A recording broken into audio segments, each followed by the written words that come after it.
السلام عليكم ورحمة الله وبركاته. إن شاء الله النهاردة هنتكلم عن الجامع الأزهر. الجامع الأزهر هو أحد أهم مساجد مصر على الإطلاق، وأحد المعاقل التاريخية لنشر وتعليم الإسلام. كذلك هو واحد من أشهر المساجد الأثرية في مصر والعالم الإسلامي، وجزء من مؤسسة الأزهر الشريف. يعود تاريخ بنائه إلى بداية عهد الدولة الفاطمية في مصر، بعدما أتم جوهر الصقلي فتح مصر سنة 969 ميلادية وانتزاعها من سلالة الإخشيديين، وشرع في تأسيس القاهرة. قام بإنشاء القصر الكبير وأعده لنزول الخليفة المعز لدين الله الفاطمي، وفي أثناء ذلك بدأ في إنشاء الجامع الأزهر ليصلي فيه الخليفة، وليكون مسجدا جامعا للمدينة حديثة النشأ، أسوة بجامع عمرو بن العاص في الفسطاط. وأتم بناءه وأقيمت أول جمعة فيه في رمضان سنة 972 ميلادية، وعرف بجامع القاهرة. ورغم أن يد الإصلاح والترميم توالت عليه على مر العصور، فغيرت كثيرا من معالمه الفاطمية، إلا أنه يعد أقدم أثر فاطمي قائم بمصر. يعتبر المسجد ثاني أقدم جامعة قائمة بشكل مستمر في العالم بعد جامعة القرويين بالمغرب، ورغم أن جامع عمرو بن العاص في الفسطاط سبقه في وظيفة التدريس، حيث كانت تعقد فيه حلقات الدرس تطوعا وتبرعا، إلا أن الجامع الأزهر يعد الأول في مصر في تأدية دور المدارس والمعاهد النظامية، فكانت دروسه تعطى بتكليف من الدولة ويؤجر عليها العلماء والمدرسين.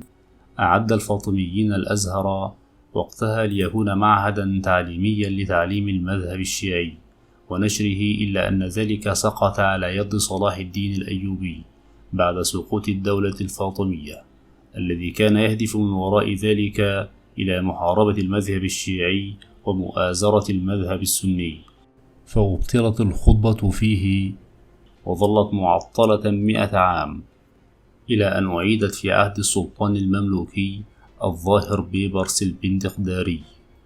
وفي عهد الدولة المملوكية عاد الأزهر ليؤدي رسالته العلمية ودوره الحيوي، فعين به فقهاء لتدريس المذهب السني والأحاديث النبوية، واهتموا بتجديده وتوسعته وصيانته، فعد ذلك العصر الذهبي للأزهر.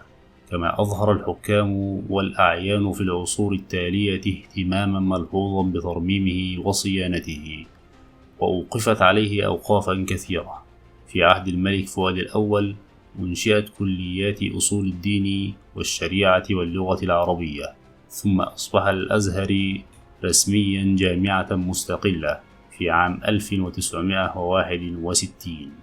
وقد اعتبرت جامعة الأزهر الأولى في العالم الإسلامي لدراسة المذهب السني والشريعة الإسلامية، ولا يزال الأزهر حتى اليوم منارة لنشر وسطية الإسلام ومؤسسة لها تأثيرها العميق في المجتمع المصري، رمزا من رموز مصر الإسلامية. تسمية الأزهر بهذا الاسم: تأسست مدينة القاهرة على يد جوهر الصقلي، وأطلق عليها اسم المنصورية، وأعدت المنصورية لتكون مقرا للخلافة الفاطمية المتواجدة في تونس، وسمي في البداية بجامع المنصورية.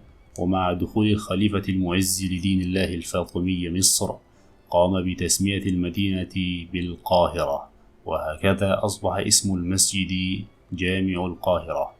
ثم اكتسب المسجد اسمه الحالي الأزهر في وقت ما بين الخليفة المعز والخليفة العزيز بالله، والأزهر معناه المشرق، وسمي الأزهر تيمنا بالسيدة فاطمة الزهراء بنت الرسول محمد صلى الله عليه وسلم، وهي النظرية الوحيدة المتداولة عن سبب تسمية الأزهر بهذا الاسم.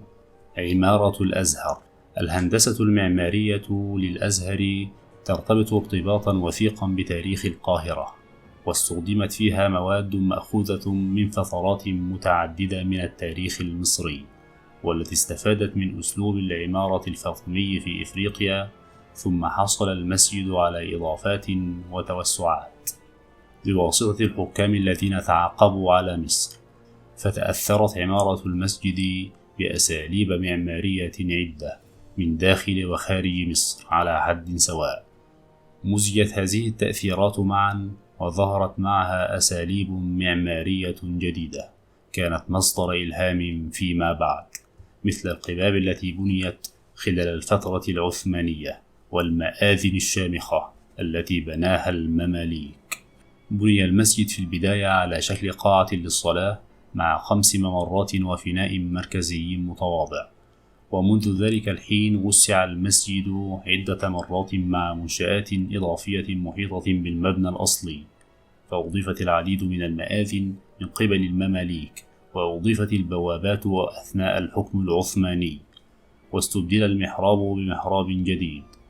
نجت بعض المآذن والقباب الأصلية وظلت حتى الآن، وبعضها أعيد بناؤها وترميمها عدة مرات.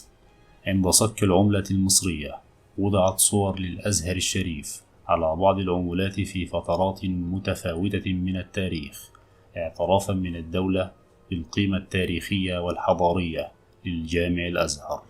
ده كان ملخص سريع عن الأزهر الشريف. ياريت لو عجبكم تدعمونا بلايك، وما تنسوش الاشتراك في القناة، ولو حد عنده أي ملحوظة أو تعليق ياريت اكتبه في الكومنتات تحت. أشوفكم على خير.